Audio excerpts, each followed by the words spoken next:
of the electrical and electronic waste, which is popularly known as e-waste, to establish the actual volumes of e-waste in Ghana. The result of this inventory will inform policy decisions, business promotion, and also inform appropriate treatment options within the e-waste value chain. For this reason, enumerators have been sent out to the field to take inventory of both functioning and non-functioning electronic and electric equipment in all of our households and private and public institutions. This exercise will take place from Monday, the 2nd of October. It's already started, and today is the last day, Wednesday, 11th October, in the Greater Accra region, in the Bunu East, Ahafo, Ashanti, Eastern, Central, and Western, and then Western North and Volta regions. The enumerators will wear reflective vests and also possess a photo ID for identification. So we kindly urge all of us, the general public, to support and cooperate with the enumerators for a very successful exercise. So when they come over to your home or your place of business, please bear with them. Also, if you want to win big, who no like chop money? Win big every day with DEWA 539 Direct, the best lotto game in Ghana currently. Double your chances of winning every day by playing DEWA Chop Money to win from 10 a.m. every morning and 7 p.m. every evening. You can also play a Sunday special exclusively on Sundays and win big at 6 p.m. All you have to do is dial *446#. All right, *446# and select option 2 to play DEWA Chop Money, or option 1 to play for the evening draw. It's very easy to win. So pick a number, any number from 1 to 39. Then you win 20 times with direct 40, or 40 times with direct 2, and 400 times with direct 3, and 5,000 times with direct 4, and 50,000 times with direct 5. All you have to do is dial *446# now. If you need more information, please call us on 055-625-924. That's how to reach us. DEWA Afa. So play and win. And also live on New Day today, if you want to win some really quick cash, you can dial *439# and you can win in our cash out segment. This week, we've given away 2,000 CDs every day. Today, I will let you know exactly how much we're going to be giving away, all right? Now, for our big issue segment, if you've been paying attention to the news, a lot has happened between the Office of the Special Prosecutor and former Sanitation Minister Cecilia Dapaah. So the Office of the Special Prosecutor has now charged the former Sanitation Minister Cecilia Dapaah with the offense of failing to comply with a lawful demand. And that's the latest we've heard. Documents filed in court alleges that Cecilia Dapaah failed to fill and submit an income declaration form handed to her by investigators. Now, the OSP over the last 2 months has been investigating the former minister for possible ownership of tainted property, which investigators say cannot be attributed to her known income. We know that some $590,000 and 2.8 million cedis were found at her residence, and these amounts have been seized. Now, I'd like us to take a look at details of the latest action by the OSP.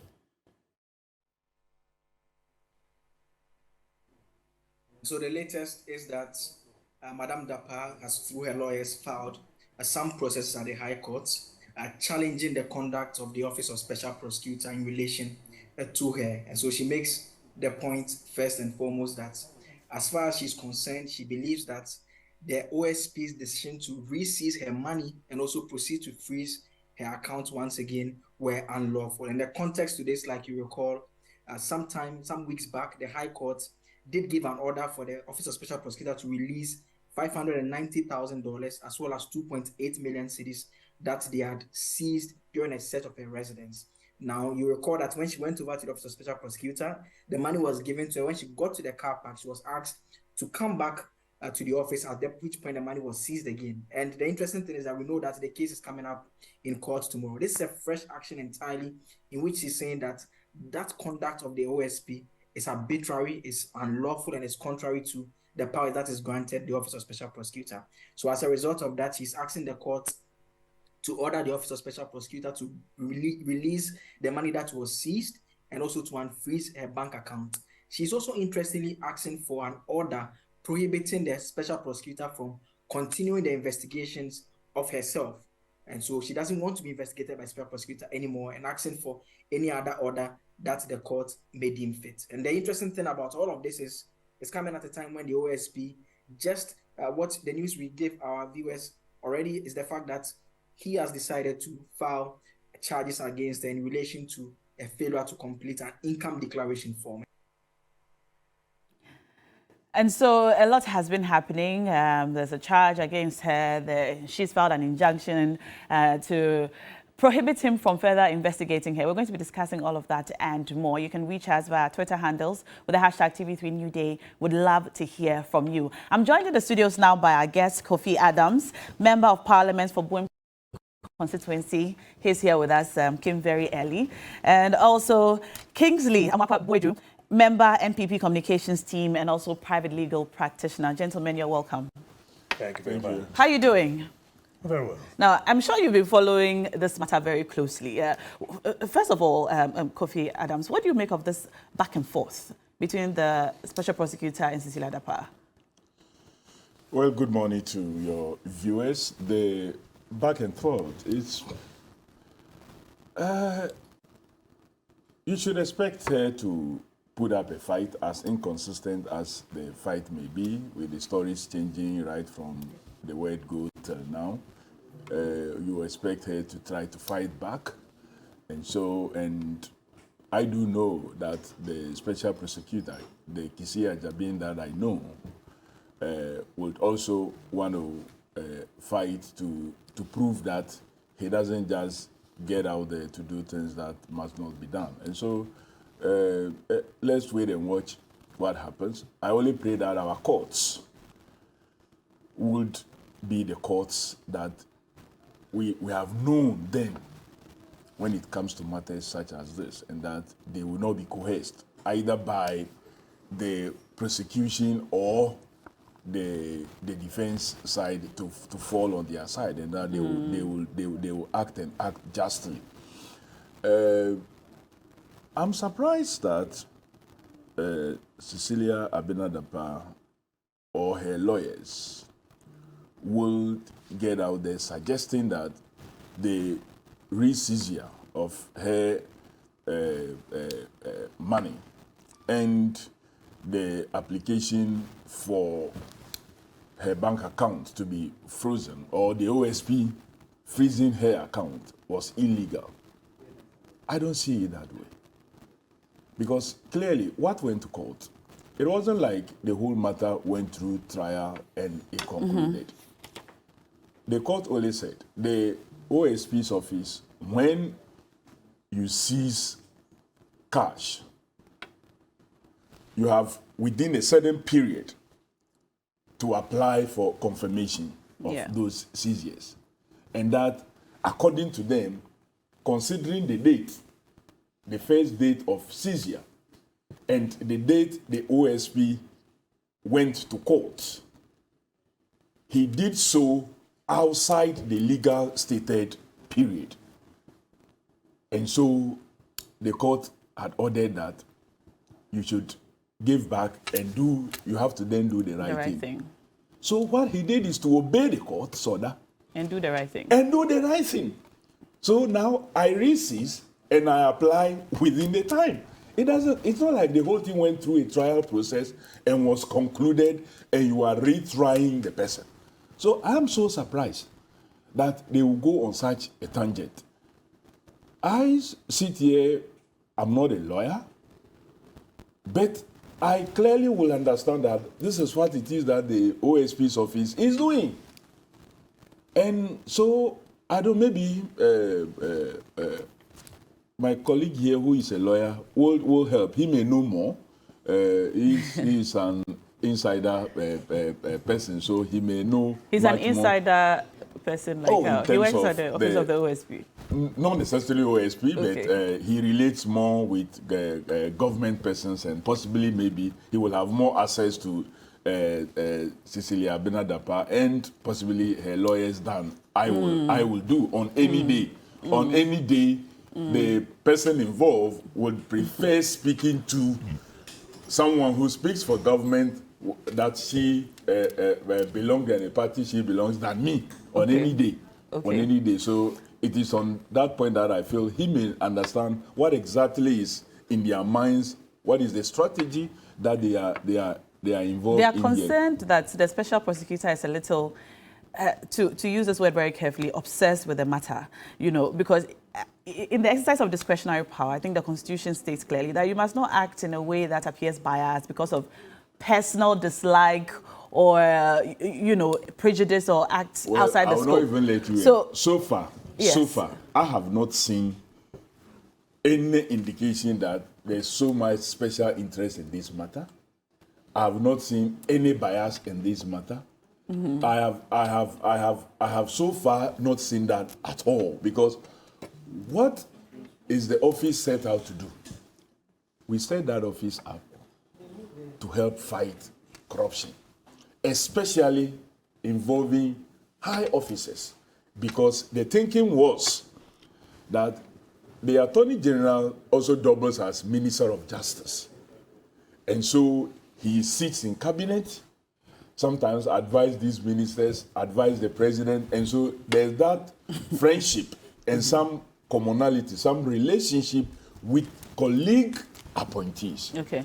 And that when they find themselves in situations such as we have that of Cecilia Dapaah, the Attorney General may not be particularly interested and could be biased. And so let's get an office.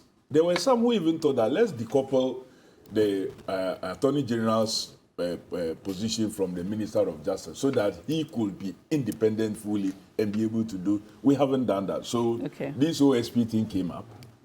And we had the first one who raised concerns.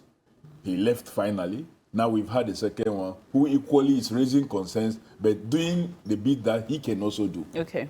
And clearly nobody can point to the fact that Kisi Ajabin, the special prosecutor, has done anything outside of the law. Even the first one where the court threw them out. Yeah. Their argument was that we were doing series of what? Investigations and seizures involving the same person. Mm-hmm. So our thinking was, we wait till we have finished everything, because it wasn't just one spot that was searched. Mm-hmm. The seizure was not done from one point. So we were waiting to finish, and from the last date of that engagement, that is the date we were calculating from, not the first day of what? Seizure. Even that one. But they did not choose to go on an appeal. They decided that, well, the court have spoken, we will obey the court and start the process again. Where is the bias in this? All right. Where is special interest in Let me talk to our lawyer. All right. So you're a lawyer. It would appear that Cecilia Dapaah is trying to seek refuge in the courts through the legal system. Can a court, or will a court, prevent or prohibit a law enforcement agency or authority, in this case the OSP, from doing its mandate? Thank you very much, and good morning to your viewers and potentially your listeners as well. Yes, of course, and good morning to my brother here. A court can do that. In fact, a court has prohibited another court from sitting on matters if they think the judge, there are grounds for bringing prohibition applications, and may be granted, depending on whatever. Maybe they've not done the proper thing, or the person has descended into the matter. When we say descending into the matter, then you become emotional about it, because the judge has to be dispassionate about it. So there are grounds for that. So even if a court can be prohibited, how much more an official? In this instance, I don't see where the OSP has come up. Of course, I'm not seized with all the facts. The lawyers will seize with all the facts. I don't see how that has happened. He's doing his job. But as a legal practitioner, as a private legal practitioner, it's a cab rank rule. I meet my client. I fight my client's cause to the best of my capabilities. I have to stay within the boundaries of logic and the law, but fight my client's case to the best of my capabilities. And so and that's a very reputable law firm. And so if you feel that is the channel, they must go on. I want to see what they filed what the grounds are. But of course, you know that when a matter is even before court, we cannot, be prejudicial about it. Again, the last... Let me just let you know some of the things contained in the injunction. All right, so she is seeking a declaration that the OSP's re-seizure of money and freezing of her account is unfair, is unreasonable, is capricious, is arbitrary, and ultra-vires to the OSP's statutory powers under Act 959, and also constitutional provisions, Article 23 and 296. Which says that, you cannot act, an authority cannot act in a biased manner because of personal dislike towards a person and so on. So that's what they're asking for. They're also asking for an order prohibiting the OSP from continuing the investigation of Madam Cecilia Dapaah and her husband for corruption and corruption-related offences. And that's what I find very interesting. You're saying that the court can grant such a prohibition to prevent him from investigating her. If the grounds are made, okay. I'm treading cautiously so that I do not prejudge the matter. As a legal practitioner, I know better. I'm not supposed to do that. If the grounds are made, and I'm saying that there are instances where the grounds are made, I do not see where the OSP in this instance. Let's look at, you've rightly quoted, so 23, for instance, it says administrative bodies and administrative officials shall act fairly. So has he acted fairly? And reasonably, has he acted reasonably? I think he has a job to perform, which is corruption and corruption-related offences. So if he's investigating such and he's come across something and he thinks it must be seized, he's doing his job. All right. The aspect where it says that, are you saying that he's becoming personal about it? I don't have any facts to suggest that. Of course, you see, this is a very emotive topic. Everyone is watching. And so there's this Herculean pressure on Kisi to perform. Okay. And knowing Kisi very well, he's a performer. Okay. He has to do his job. Okay. Whether he's crossed the line, as I said, I want to see the actual application before the court, what it entails. For the injunction? Yes. So I read aspects of the injunction just read application aspects to you. of it. When you read, there's a motion, there's an affidavit. Okay. Then there are annexures. That would be the proof. Those are the things that help you better understand. Exactly. But from the